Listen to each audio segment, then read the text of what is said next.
everybody. Alright, today I'm going to tie one of my very favorite ant patterns I've had a lot of success with. I'm going to be tying it on a Moonlit MLO 51, size 10. It's a pretty sturdy hook. And for thread, I'm going to use this copper colored 12-aught nano silk. So the first thing I'm going to do is just cover my base. So right there looks good. Take my waist off. Okay, so the first thing I need to do is I need to strip a peacock herl. Alright, so these are peacock herls that have just been dyed orange. And you might have a better way to get the herl off than I do, but I don't. I've tried the pencil eraser, things like that, and all I do is end up breaking them. So what I do is I use a little sponge that I wet, that I use for dubbing, and use it for counting money too, so that's important. I just wet my thumbnail, and I just come in here and I just strip. And I turn it over. The other side. Takes a couple of times. Really, all I'm interested in with this quill is the fat part. The thin part of the quill is not going to be used. So another thing this does is by wetting it, sometimes if it's too dry, when you go to wrap it, you'll notice that it'll splinter on you, kind of like a goose biot. So you're also getting it nice and moist. Or like a peccary fiber if you ever tie with those. So what I'm going to do is I'm going to go ahead and tie this in. Back here, and I'm going to bring it up to right about to the hook point. That's about how long my my stinger or my abdomen or whatever you want to call it is going to be. So at this point, what I need to do is I need to build up a little bit of a thread bump. So I'm just going to bring my thread over and over. I don't care about it being flat. Actually, if it's not flat, it'll build up a little bit faster. And I just want to make a little bit of a pronounced thread bump back here that I'm going to wrap this quill over. Alright, that's good. Okay, now I'm going to get my thread up out of the way.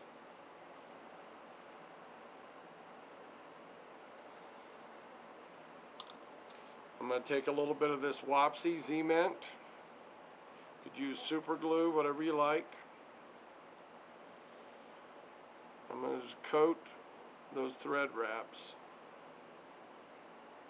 to give this quill something to stick to. And then I'm going to use Hackle pliers to wrap this. So just remember it is peacock and it is a bit fragile, so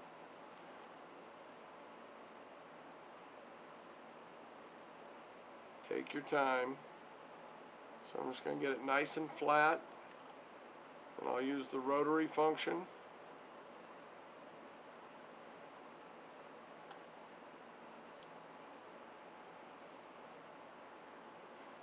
I just want to do touching turns, getting it all the way forward.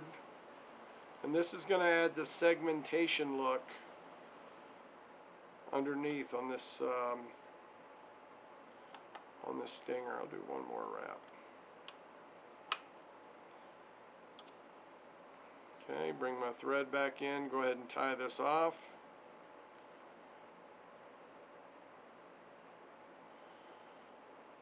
This might be the first video I've used my my new Norvise in. I got this from Tim O'Neill. He's the owner of Norvise now. Okay. So now I'm going to go ahead and use UV cement to finish this. I've used pretty much all of them, Loon and Clear Cure Goo. They look nice, but what I found was that after a couple of fish smack it and it torques that hook a little bit, when you set, it breaks off like glass. So I've been using this Solar Res. This is the flexible formula, and it kind of dries like a clear rubber ball. And so I have not fished it yet, but I've got high hopes for it. So I'm just going to put an amount out here. I'm not really worried about spreading it around. I just want to get the right amount on the hook. And then I can use my bodkin and I can go ahead and get it shaped the way I want it. And just make sure I've got all my quills covered.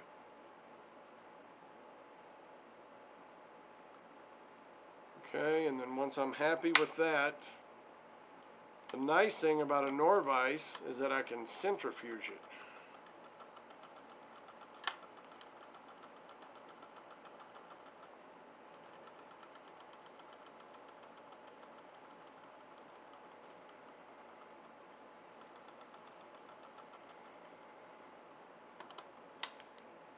And that's my stinger. It's pretty cool, I think. That's actually a technique I learned watching a Davey McPhail video quite a few years ago. And I just thought it was really cool. So anyway, and you know, it doesn't absorb water like a dubbed abdomen would.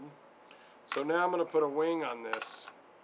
And since I'm not using any kind of a parachute post or any way to sight it, I'm going to use is a very light blonde, just regular elk hair. Okay, make sure I don't have any broken ends. And I want to measure it from the tie-in point. I want it to come just a little bit past my my abdomen. I like to flatten my thread out here and then collect my elk hair a couple of wraps and then bring it straight down. One loose wrap and then pull straight up.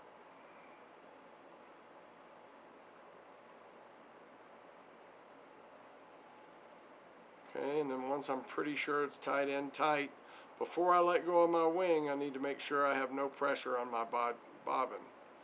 And then I can pull up about 1/3 of the fibers, another 1/3.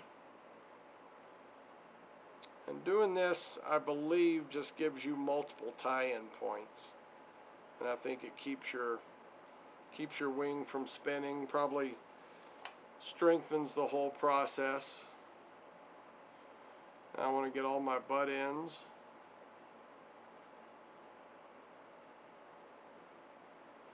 I want to cut them very short.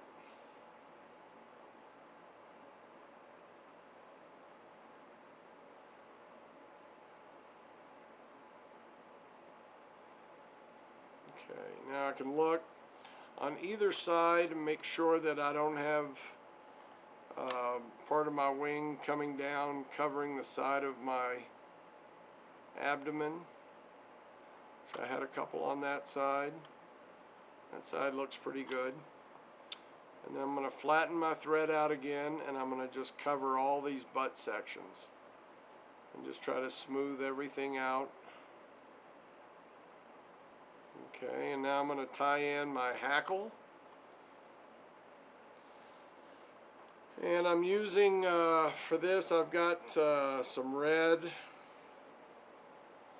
Actually, I think this was part of a Cree hackle that I'm just using the red part of it. But it's about a size 16. It's certainly not a size 10. And I'm going to leave quite a bit of stem showing, so that if this doesn't want to wrap the way I want it to wrap, I can manipulate it a little bit.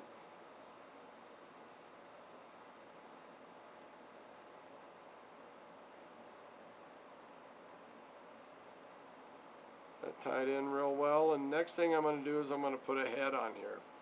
And for a head, I've just got some burnt orange beaver dub.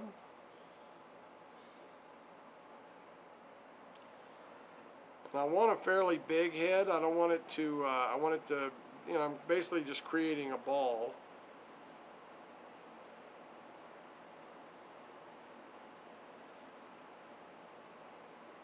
I want to create just a little bit of a valley between the front of that wing and the back of this dubbing ball. And that's where my hackle is going to be wrapped and where my legs are going to be placed. So I'll do my first wrap right behind the eye. I don't come back too far, I just kind of do my wraps one on top of each other just to create my head. Now my eye is still nice and clean. The next thing I'm going to do is go ahead and put my legs in. So I'm going to bring my thread right to the center. And then I'm going to take my rubber leg and I'm just going to lift my thread and just place it. I want to try to envision how long I want my rear leg and place it so that that's about the right length. And then I'm going to wrap back to right in front of my wing, wrap forward right behind my dubbing ball. And then I'm just going to bring this thing around and kind of eyeball the back leg here again. Just kind of hold it to the side. Don't worry if your legs aren't, you know, if they're not in the right position, because they're easily positioned once they're in. So then I can adjust them down, adjust them up. I can get them pretty much wherever I want them. All right, and then with this loop in the front, just cut it. All right, and we'll go ahead and trim those to length later. Okay, now I'm going to wrap my hackle. I'm going to go ahead and wrap it. I'm actually counter wrapping it.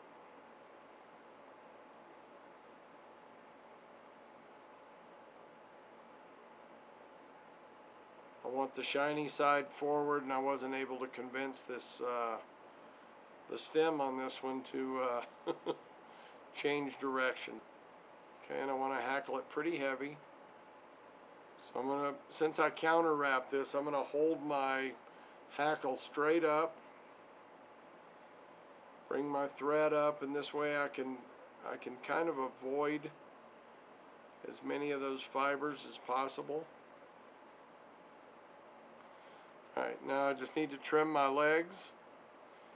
So once I get them kind of the way I want them, I want my rear legs to come a little bit past my wing.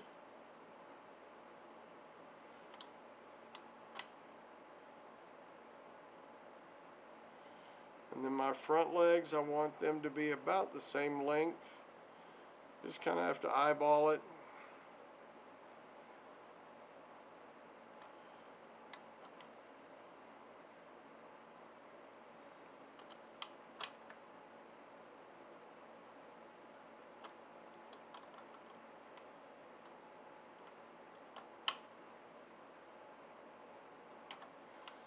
Get them the way you like them. Get them positioned the way you like them.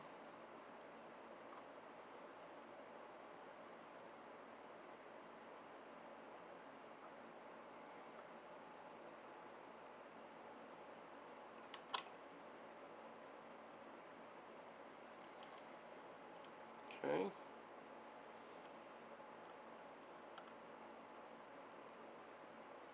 And that's my ant.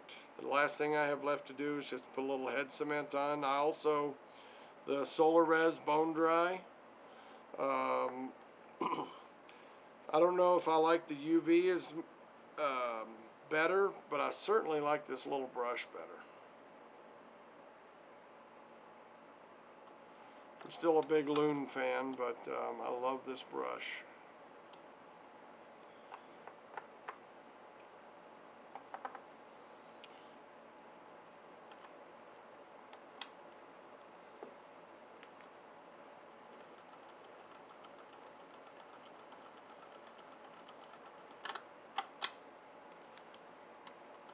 And that's it.